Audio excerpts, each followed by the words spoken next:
A las 9:40 le damos la bienvenida a nuestros panelistas de hoy en el análisis político Voces del Poder. Estamos junto a Ricardo Hernández, que es abogado y coordinador de política y sociedad del Instituto Res Pública. ¿Cómo estás, Ricardo? Bienvenido. Muy bien, muchas gracias por la invitación. Y también nos acompaña una vez más Fuad Chaín, exdiputado, exconvencional, expresidente de la ADC. Bienvenido, Fuad. Muchas gracias, Carola. ¿Cómo estás tú? Hola, Sí. Ricardo. Y que además es hombre de la Araucanía. Hombre de la Araucanía. Pero yo antes de partir quisiera enviar mis condolencias a la familia de José Luis Torres, que fue uno de los fallecidos en la avioneta que capotó en Curacaví. Correcto. Lo conocí muchísimo, era un gran amigo. Cuéntanos quién era José Luis Torres, que es la persona que se vino a hacer el tratamiento a Santiago, que era trasladado en este avión ambulancia en Arica. Entiendo que era un hombre muy conocido en la zona. Fue un empresario, dirigente político, fue en los 90 presidente regional de la Democracia Cristiana, De la ADC, ya. Y principios de los 2000. Ya fue un hombre también vinculado al fútbol, un hombre también de comunicador de radio, ya siempre tenía sus programas, su opinión, una persona que tenía una voz muy importante en Arica, que jugó un rol muy importante también en la recuperación de la democracia y en la transición. Tuve la oportunidad de compartir con él en su casa en varias oportunidades, así que desde acá le envío un gran abrazo a su familia, a sus amigos, mis condolencias por la trágica partida de José Luis y también de todas las familiares, de todas las víctimas que capotaron en la avioneta, por cierto. Nos sumamos a esas condolencias de todas maneras. Bueno, esta semana está dejando hartas cosas, un instructivo de presidencia del gobierno de cara a las primarias, la revelación de la relación de la ministra del Interior con Mario Marcel y también el informe para la paz y el entendimiento. A ver si partimos brevemente, porque me interesa, Fuad, tener tu opinión como hombre de la zona y de hecho tú has sido afectado también por algunos ataques de violencia rural o terrorismo. O sea, yo lo primero que quiero valorar el esfuerzo, el diálogo y el haber logrado un acuerdo tan amplio. Yo creo que eso tiene un tremendo mérito en sí mismo. Yo creo que también se abordan de distintas dimensiones, luego un proceso de mucho diálogo, la realidad de la Araucanía. Pero también tengo una preocupación, porque yo diría que el gran factor que atraviesa y que afecta una posible solución política a la situación grave que ocurre en la Araucanía es la desconfianza. La relación entre el Estado de Chile y el pueblo mapuche está marcado por la desconfianza, porque no se han cumplido muchos compromisos y muchas expectativas. Y por otro lado, también hay desconfianza de quienes han sido víctimas de hechos de violencia que se sienten permanentemente abandonados por el Estado. Yo creo que la Araucanía en su conjunto se siente bastante abandonada por el Estado. Un Estado que además llegó 70 años más tarde a la región de la Araucanía. Ya, pero eso no es algo de lo que se quiere hacer cargo, sí, por supuesto, la comisión por a través del mismo. informe y las propuestas. Pero recordemos que aquí han habido múltiples esfuerzos. Estuvo el informe de verdad histórica y nuevo trato, ¿no es cierto?, el gobierno del presidente Elwin. Estuvieron los diálogos comunales en el gobierno del presidente Frey. Entonces, todos han tenido ciertos avances muy puntuales. En el fondo tú eres pacto reconocer, ¿ya? Entonces, los diálogos por la Araucanía en el gobierno del presidente Piñera. Entonces, yo creo que si no se toma en serio esto y pasa más allá de un buen documento y un notable ejercicio de diálogo, avanzar en hechos concretos que realmente permitan ir redibujando la realidad social, política, económica de la región de la Araucanía, esto puede ser un hito más de frustración, de desconfianza, de no cumplir las expectativas. Imagínense Si cuántos años el Consejo de Pueblos Indígenas, el Ministerio de Pueblos Indígenas, cuántas veces ha anunciado, cuántos años en el Congreso sin que tenga ningún tipo de avance. Entonces a mí me parece que hoy día la pelota está en la política de que esto se transforme efectivamente en una respuesta concreta y no solo en un bonito anuncio.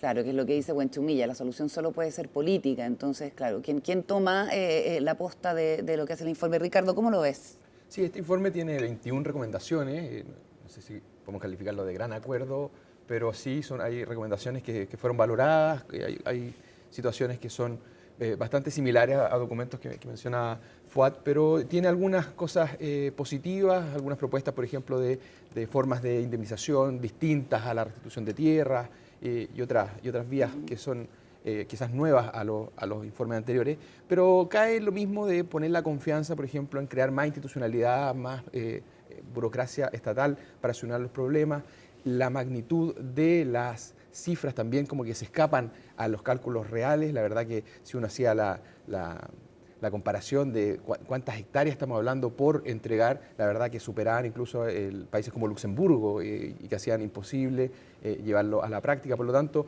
estas recomendaciones hay algunas que hay que mirarlas en su mérito, hay que ver cuál va a ser la posible implementación de alguna de estas y si es que realmente va a haber alguna solución concreta a largo plazo que sea sustentable, viable financieramente y que fuera justa en el sentido de que la cantidad de recursos que se están planteando para este fondo que se recomienda crear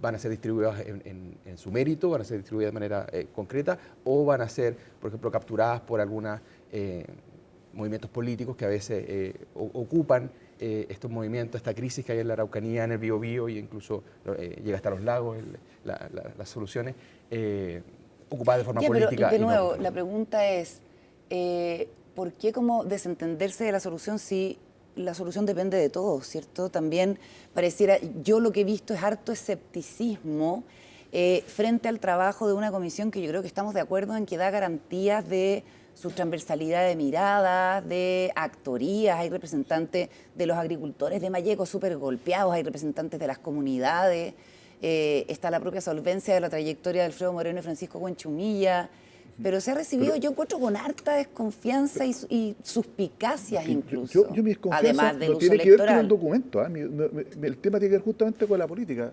A propósito de lo que dice Francisco Huenchumilla, lo voy a poner en concreto, no hay nadie en la Araucanía que ha tenido más poder político que Francisco Huenchumilla. 20 años en el Congreso, ¿no es cierto? 12 diputados, 8 senadores, ministro de Estado, intendente, alcalde, subsecretario.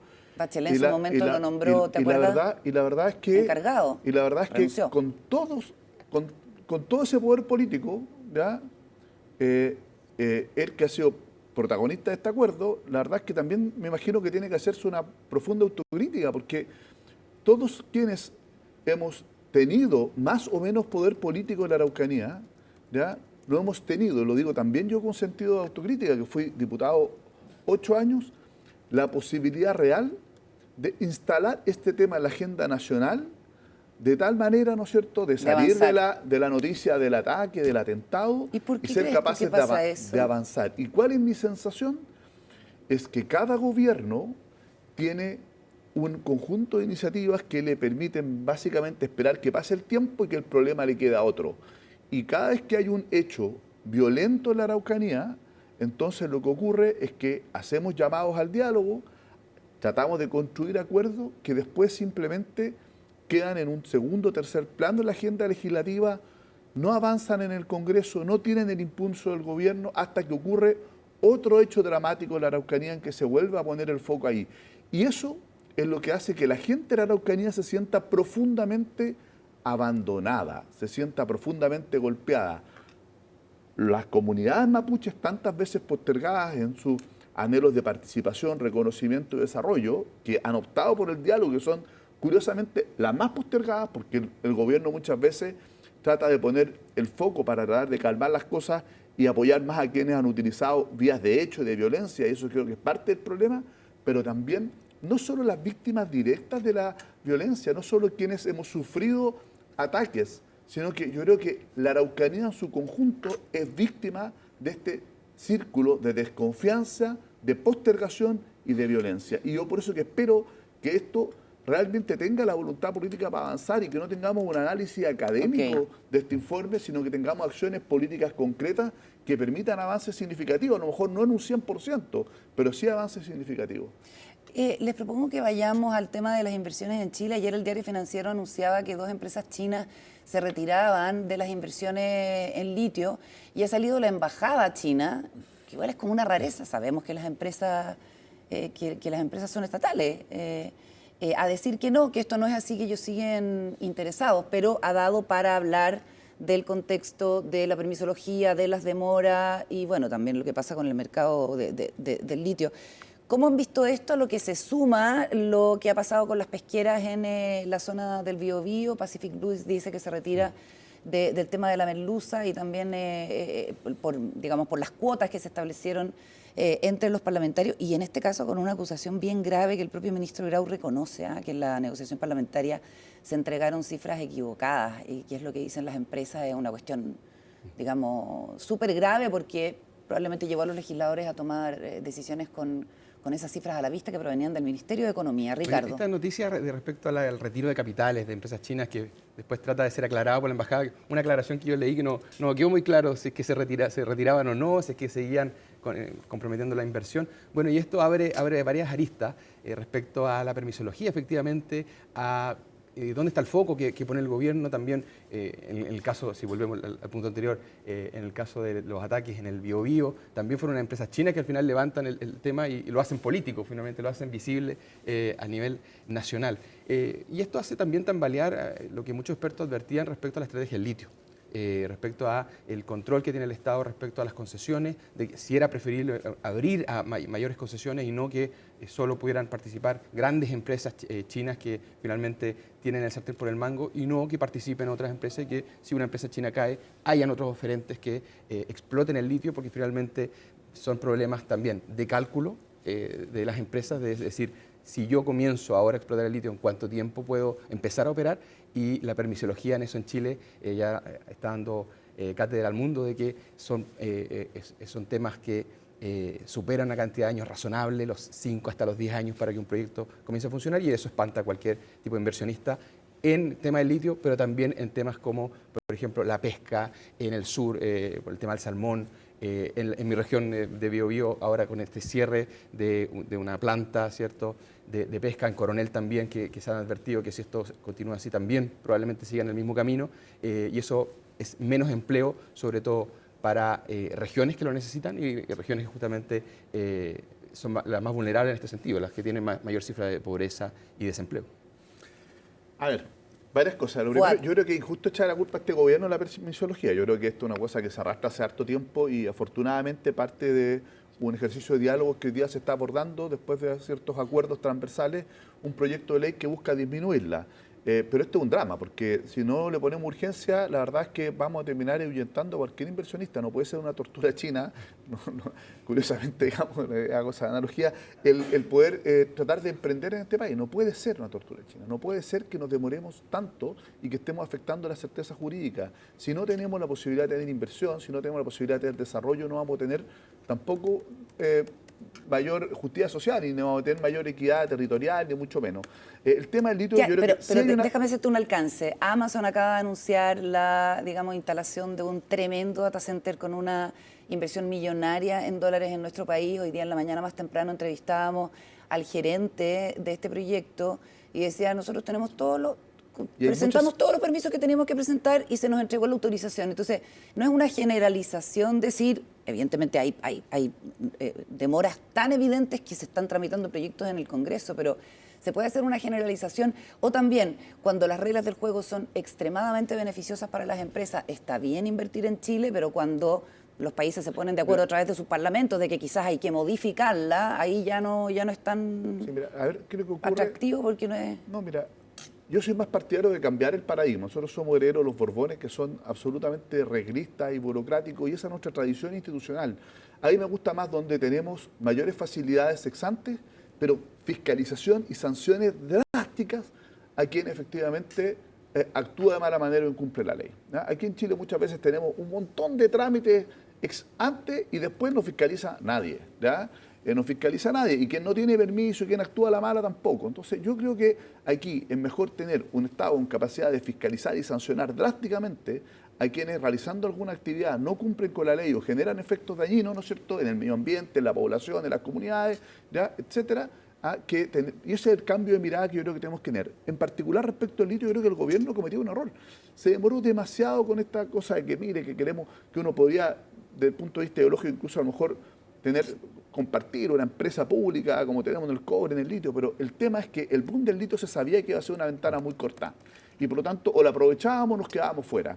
Y creo que nos estamos quedando rezagados justamente porque existió una demora y el litio no es cosa que simplemente alguien tenga gana y tenga plata a explotarlo, hay un know-how, hay un conocimiento que hay que tener que efectivamente no permitía, a mi juicio, llegar a tiempo con un diseño como el que originalmente tenía el gobierno y que ha tenido que ir abandonando a poco. No igual que el cobre, por ejemplo. O completamente, no igual que el cobre, exactamente. No tiene la misma simplicidad o un conocimiento tan tan común para poder explotarlo. Entonces yo creo que ahí el gobierno, ahí sí tiene una responsabilidad de haber demorado demasiado sus decisiones, definir cuáles iban a ser los salarios estratégicos, ¿no es cierto?, que iba a tener, cuáles iban a ser aquellos protegidos, etcétera, de reserva. Se demoró muchísimo el gobierno, ahí tiene efectivamente un pecado. Yo creo que esto, lo que hace la Embajada China, yo creo que es dar una luz de advertencia. Si es que el gobierno efectivamente es capaz de despejar las dudas, las incógnitas, yo creo que evidentemente todavía se pueden salvar esas inversiones. Respecto a lo de la pesca, sí, yo no estoy al tanto del detalle de la discusión, pero sí... Es que es una noticia súper reciente, solo para darte sí, contexto. del hecho de la falsedad, eso lo tengo Sí, claro. eso es muy grave. Eso lo tengo claro. Radio Bio Bio, digamos, informa, y así se lo ha reconocido Grau públicamente, que el subsecretario de Pesca dio datos falsos por fraccionamiento. Eso lo tengo claro. Lo que y no a digo, pesar la de eso discusión lo de cómo ha respaldó. evolucionado el tema del fraccionamiento, eso es lo que no podría, pero sí me parece que aquí la culpa grave equivale al dolo. O sea, no puede ser que una discusión parlamentaria, donde estamos discutiendo algo tan importante, ¿ya?, que la verdad, y tan sensible, y tan además expuesto políticamente como la discusión de la ley de pesca, no solo la discusión de esta ley, sino que también la anterior, todos sabemos lo que ocurrió, ¿no es cierto?, que aquí autoridades de gobierno entreguen datos falsos, más allá si lo hicieron ya maliciosamente o con intención o no, es inaceptable que el gobierno le entregue a los legisladores, ya que están estableciendo reglas del juego que van a regir por mucho tiempo y que afectan a un área económica tremendamente importante y sensible, que se legisle sobre información falsa. Eso a mí me parece de la máxima Para gravedad. las personas a las que les falta contexto, porque esto es realmente algo que está ocurriendo hace poco, el ministro Grau reconoció que el dato que presentó el subsecretario de Pesca, Julio Salas, es un dato que no correspondía, pero lo apoyó. ¿Y cuál fue el dato que entregó Salas en la discusión sobre el fraccionamiento? Que el sector industrial solo pescó el 61% de la cuota, que era como de hasta un 90%. Sin embargo, la gente de Pacific Blue dice que no, que pescaron un 93% y que ellos como empresa incluso llegaron al 99% del total de la cuota, en el fondo. Que hay distintas pesquerías. En este caso se está hablando de la pesquería de la merluza, y la pesquería de la merluza tenía un porcentaje de uso de la cuota mucho más alto que el que efectivamente se entregó ahí. Entonces se entregó un dato, por así decirlo, al parecer agregado cuando se está discutiendo una pesquería específica. Y lo otro que llamó la atención es que el ministro Grau tomó mucha distancia de lo decidido en el Parlamento respecto de la cuota de la merluza, si no me equivoco. Pero su subsecretario de Pesca...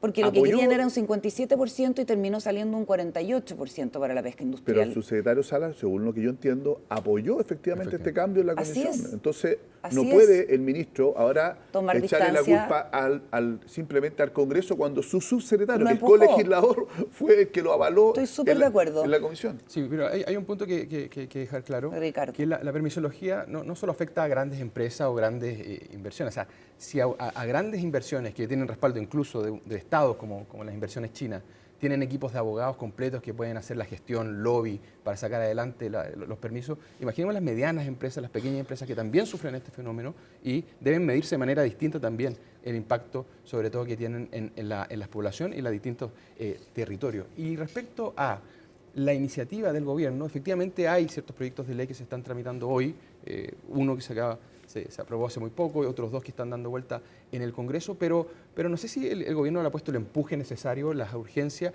y aún que se aprobaran todas las iniciativas que el gobierno ha instalado contra la permisología, contra la permisología. Va avanzando el de no economía. avanzaría, pero no avanzaría nada, no afectaría nada al sistema de permisos. Aquí hay que hacer una revolución en cuanto a los permisos, una modernización completa respecto al sistema de permisos, que no solo tiene que ver con lo medioambiental, que tiene que ver, pasa por bienes nacionales, permisos sectoriales de salud, permisos que afectan.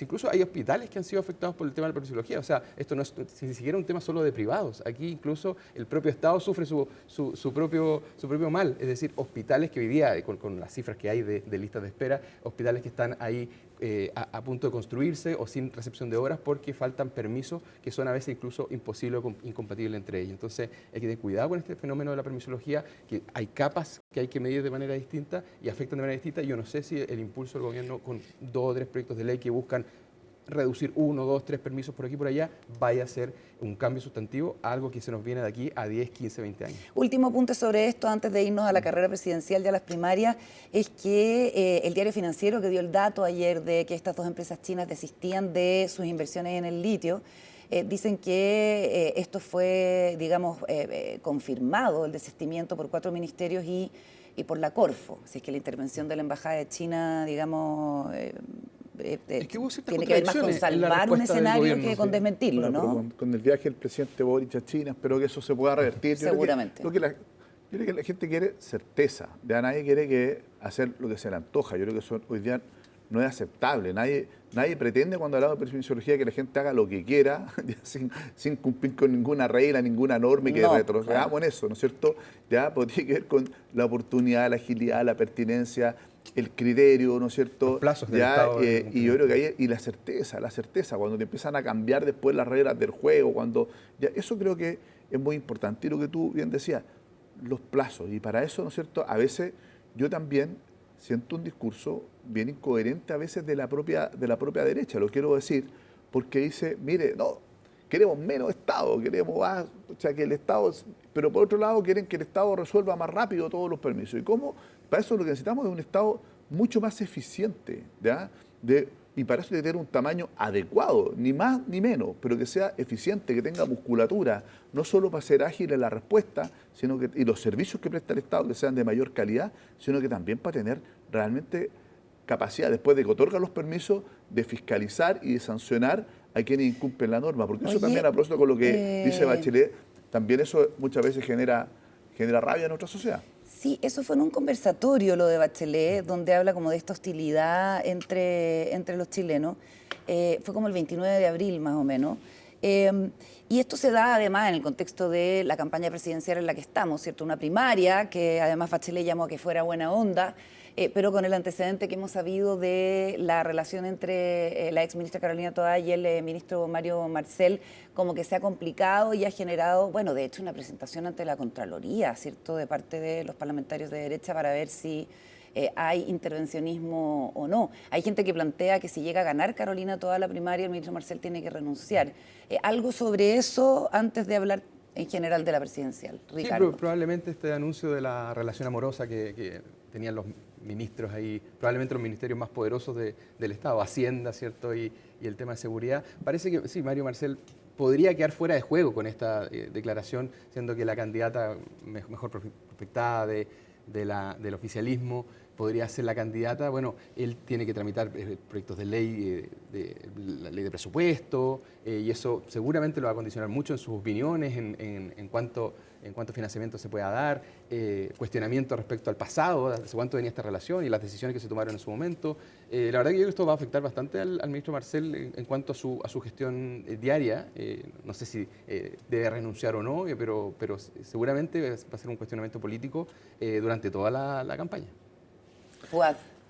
Mira, la verdad es que a mí me parece que si es que efectivamente hay algún antecedente de que el ministro Marcel pueda actuar con algún sesgo en esto, es clave, y algún conflicto de interés real. Yo creo que es muy importante que se diga en concreto. Toda esta otra cuestión son especulaciones que más me suena a mí a chimuchina, a cagüín, a tratar de ensuciar el partido, ¿no es cierto? ¿Ya? Y la verdad es que no le veo mayor relevancia. Si es que hay algún antecedente concreto de que el ministro Marcel esté actuando, ¿ya?, de manera arbitraria para favorecer una candidatura, indudablemente que eso tiene que ser claramente sancionado, tiene que estar las herramientas constitucionales, está la acusación constitucional, están las interpelaciones, están todas las facultades que tiene la Cámara de Diputados como órgano fiscalizador del órgano de administración del Estado y particularmente los ministros de Estado en este caso. Entonces, a mí me parece que si hay algún antecedente, todo lo demás, como tirar cosas al voleo, me parecen un poquito de mal gusto en este caso, ¿ya? Así es que no quiero darle más luz al gas con eso, creo que no vale la pena seguir discutiendo respecto de una relación amorosa entre un ministro y una candidata presidencial, si es que ocurre algo así. Ahora, lo que no me parece es que algunos pretenden otro objetivo político, ¿ya?, que es que el ministro Marcel no pueda defender su gestión, ¿ya?, que cuando se critica su gestión no la puede defender. uno también puede tener críticas a su cuestión, yo las tengo, ¿ya? En algunos aspectos, pero que el ministro, cuando se le critica, no pueda defenderlo. Que quede como neutralizado. Y cuando lo critique la candidata presidencial de la derecha, diga, no, es que si le responde es porque el pololo, y traten de dejarlo como una especie de ministro interdicto por tener una relación amorosa, a mí me parece que eso simplemente no corresponde, y es tratar de sacar provecho político para evitar que el ministro pueda defenderse de críticas que puedan ser injustas de la candidata de la oposición. Un comentario súper breve porque me van a retar sobre el resultado de la CEP, que igual el campo llegó hasta el 14 de abril, o sea, hubo hartas cosas que no se alcanzaron a definir, pero los 3 candidatos de la derecha en primer lugar, Ricardo. Sí, ¿Cuál es el de ustedes en República? No tenemos candidatos, nosotros apoyamos a todos los que nos apoyen los principios ahí de la libertad, de la dignidad humana. Okay. Entonces, apoyamos a todos los que recojan esas ideas. Pero, claro, en la frase de la presidenta Bachelet que dice que, bueno, Chile tiene mucha rabia, yo creo que es una frase que sirve para hoy, el año pasado y hace 10 años. La verdad que, claro, sea en un contexto de casos de violencia callejera, etcétera. Pero quizás debería que hacer la distinción en cuanto a los niveles de rabia que hay en nivel político, y en eso podemos medir la polarización que existe en el Congreso, específicamente en la Cámara de Diputados, la encrispación de cara a pocos días de las primarias y de un año electoral, y respecto con la encuesta CEP, medir efectivamente cómo están los chilenos viendo su vida, su expectativa de vida, de mejora, si van a estar mejor que sus padres, si cree que la situación económica va a subir, se va a estancar o va a empeorar, y en eso la CEP ahí va a dar hartas luces respecto a cómo se están sintiendo los chilenos respecto a eso. Son cifras, la verdad que decepcionantes. Por primera vez los chilenos están sintiendo que no van a estar mejor que sus padres, probablemente en una peor situación en temas de educación, expectativas de mejoras de sueldo, de mejor remuneración. Y eso probablemente tenga que ver también con algunas reformas que implementó la expresidenta Bachelet. No, yo creo que los extremos han sembrado rabia, ¿ya? Y aprovechándose de situaciones en que efectivamente han enrabiado a los chilenos, ¿no es cierto?, ciertos abusos de todo tipo, en el Estado, cuando se malversan recursos de todos los chilenos, o las empresas cuando se coluden, ¿no es cierto?, para sacar la plata de los bolsillos a la gente más modesta.